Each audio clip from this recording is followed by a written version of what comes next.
Good morning everyone. Today we are going to study about electrolytes. So what is electrolytes?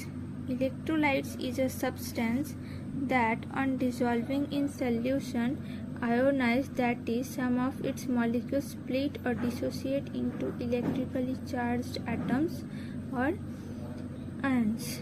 Means electrolytes एक ऐसा substance है जो dissolving होने के बाद आयोनाइज फॉर्म करता है, डिस्प्लेट हो जाता है और डिसोसिएट कर जाता है, जैसे कि potassium plus, sodium plus, magnesium etcetera. आज हम लोग पढ़ेंगे हाइपोकैलेमिया के बारे में. हाइपोकैलेमिया क्या होता है कि पोटेशियम लेवल का कम हो जाना.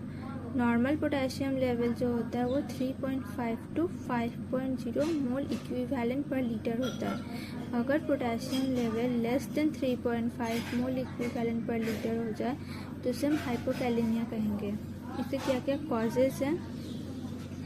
एक्सेसिव यूज़ ऑफ मेडिकेशन जैसे कि डायूरेटिक्स हो गया, कॉर्टिकोस्टेरॉइड्स हो गया, इसकी वजह से हमें पोटेशियम लेवल कम देखने को मिलता है. Then vomiting, diarrhoea, excessive diaphoresis, excessive sweating होने से भी हमें हाइपोकैलेमिया देखने को मिलता है. Fasting, nothing per mouth status होने से भी. किडनी डिजीज़ अगर उसमें इम्प्योर्ड पोटेशियम का रीअब्जॉर्प्शन हो रहा है तो किडनी डिजीज़ में भी हमें हाइपोकैलेमिया देखने को मिलता है. Then alkalosis and hyper insulinism. Alkalosis and hyper insulinism में जो फ्लूइड्स होता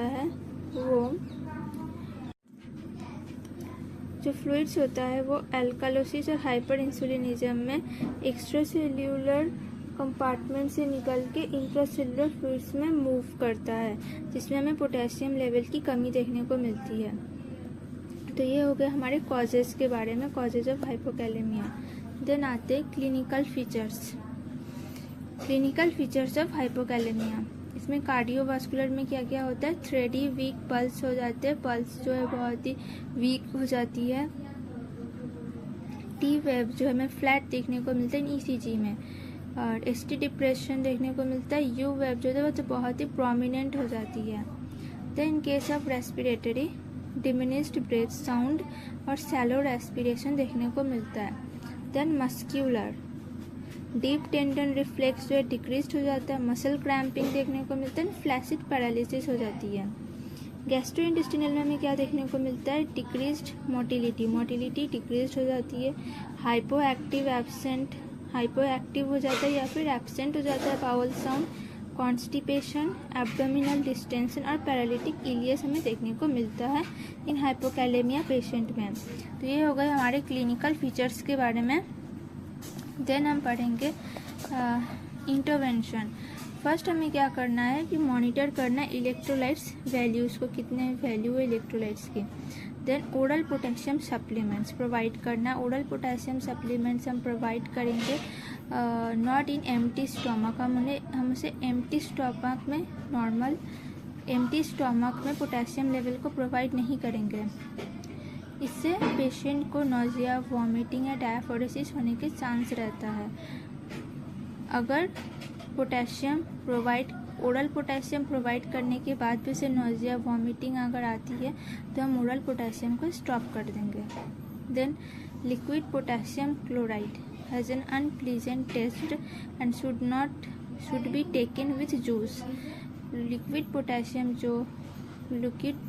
क्लोराइड जो है उसका एक अनप्लीजेंट टेस्ट होता है और हम उसे किसी जूस के साथ ही प्रोवाइड कर सकते हैं ताकि उसे अनप्लीजेंट ना लगे. If the client is taking a potassium losing diuretic, अगर क्लाइंट पोटेशियम लूजिंग डायूरेटिक्स ले रहा है तो इसे हम डिसकंटिन्यू करेंगे और पोटेशियम स्पेयरिंग डायूरेटिक उसे प्रिस्क्राइब करेंगे. सो ये था हमारा इंटरवेंशन ऑफ हाइपोकैलेमिया. अगर आपको वीडियो सही लगे तो आप प्लीज़ इसे लाइक, शेयर एंड सब्सक्राइब कर दीजिएगा. Thank you.